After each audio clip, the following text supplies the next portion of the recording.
د پوهاوي قدرمنو لیدونکو او اوریدونکو سلامونه، ستړي مشئ. په نننۍ ویډیو کې د ژور خفګان یا ډیپریشن په اړه خبرې کوو. ژور خفګان یا ډیپریشن څه شی دی؟ نښې نښانې کومې دي؟ د رامنځته کېدو لاملونه یې کوم دي؟ او په پای کې د تداوی یا له منځه تګ لپاره یې څه کول پکار دي؟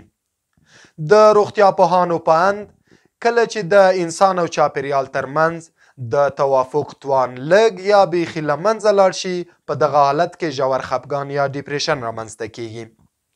نښې نښانې: تر ټولو لومړی د ژور خفګان نښانه چې ده هغه یوازیتوب یا ګوشهنشیني ده.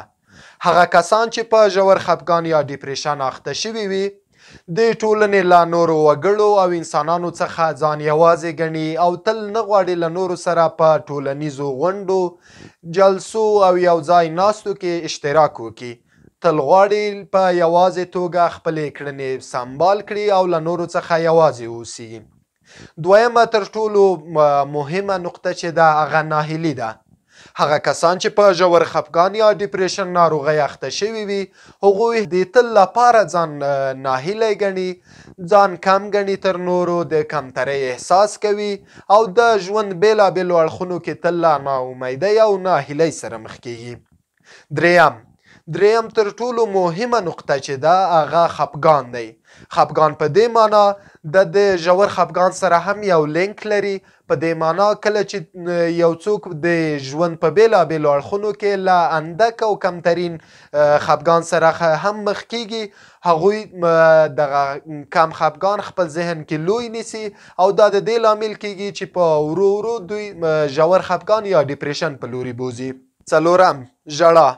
کوم کسان چې په ژور خفګان یا ډیپریشن باندې اخته وي د دوی تر ټولو لویه نښه دا ده چې دوی په ډېره اسانۍ سره ژړیږي. دا په دې معنا په اندک شیانو باندې ژړا ورځي او د زړه له درده ژاړي. پنځم، بې جرأتي. هغه کسان چې په ژور خفګان یا ډیپریشن ناروغۍ باندې اخته وي هیڅکله ځان با جرأته نه حس کوي. حتی نشي کولی د دوو یا دریو کسانو په مخ کې هم د زړه خبرې، کوم څه چې په زړه کې لري هغه نورو ته وړاندې کړي او د زړه خبرې وکړي. دا د دې لامل کیږي چې دوی بې جرأته مخته کیږي او په د وخت په تیریدو سره دوی په ژور خفګان یا ډیپریشن ناروغۍ باندې اخته کیږي. د ژور خفګان یا ډیپریشن لاملونه کوم دي؟ لومړی او تر ټولو اساسي لامل یې اقتصادي ستونزې دي. اقتصادي ستونزې په دې معنا کله چې یو څوک له اقتصادي اړخه پر ځان بسیا نه وي، ځان د ټولنې له نورو انسانانو څخه کم ورته ښکاري. دا د دې لامل کیږي چې دوی ورو په ورو د ټولنې له نورو خلکو څخه ځان لرې وګڼي او د وخت په تیریدو سره په ژور خفګان یا ډیپریشن ناروغۍ باندې اخته شي. دویم، بیکاري. بیکاري هغه تر ټولو لوی مرض دی چې د ژور خفګان یا ډیپریشن ناروغۍ لپاره اساس او بنسټ جوړیږي. هغه کسان چې بیکاره وي او هیڅ کار ونه لري دوی بیلابیل سوچونه دوی ذهن ته ورځي، د ټولنې له نورو انسانانو څخه ځان یوازې ګڼي او د وخت په تیریدو سره دوی په ژور خفګان یا ډیپریشن ناروغۍ باندې اخته کیږي. دریم، ناوړه جغرافیایي سیمې. دا په دې معنا کله چې یو څوک له خپلې سیمې څخه کډوالیږي، نورو سیمو ته ځي، د هغو سیمو کې ځان دوی ته پردی ښکاریږي، هغلته د یوازیتوب احساس کوي او د وخت په تیریدو سره په ژور خفګان یا ډیپریشن ناروغۍ باندې اخته کیږي. د ژور خفګان یا ډیپریشن ناروغۍ د تداوی لپاره څه کول پکار دي؟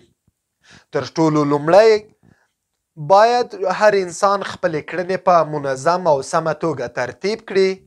دا په دې معنا کله چې موږ او تاسو د خپلو ورځنیو کړنو لپاره ځانګړی مهالویش او تقسیم اوقات ولرو، ټولې کړنې په منظمه توګه پر مخ ویسو، نو خود په خوده ځان له یوازیتوب څخه ژغورو او په ژور خفګان یا ډیپریشن ناروغۍ باندې نه اخته کیږو.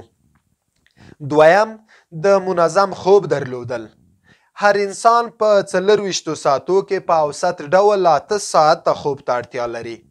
کله چې د انسان خوب له دغه اوسط 8 ساعتو څخه کمیږي نو انسان خود په خود د ژور خفګان یا ډیپریشن ناروغۍ په لوري ځي.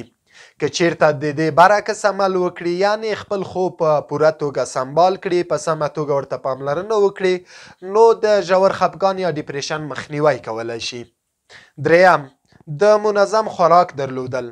کله چې انسانان په منظمه توګه خپل د هاضمې سیستم ته پام کوي هغې ته پاملرنه کوي او په منظمو وختونو کې خپله ډوډۍ او خوراکي توکي تنظیموي نو دا خود په خوده د دوی په ورځنیو چارو کې یو ډول تنظیم رامنځته کوي چې دوی د ژور خفګان یا ډیپریشن ناروغۍ څخه لرې ساتي.